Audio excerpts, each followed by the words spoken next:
In this video, I will show you how to use Motion Array in Premiere Pro. If this guide helps, please consider liking and subscribing so others can see it too. What's up guys, my name is Kyle from GuideWise. In Motion Array, go to the top left and select Video Template. Scroll down and select Adobe Premiere Pro. Use the filters in the left column to help refine your search. You can then toggle your cursor over the template to see a preview. When you find the template that you like and want, simply download it.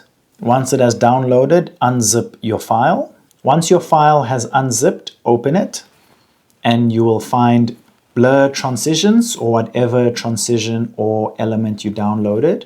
You will then find a file that says proj, which is the project file.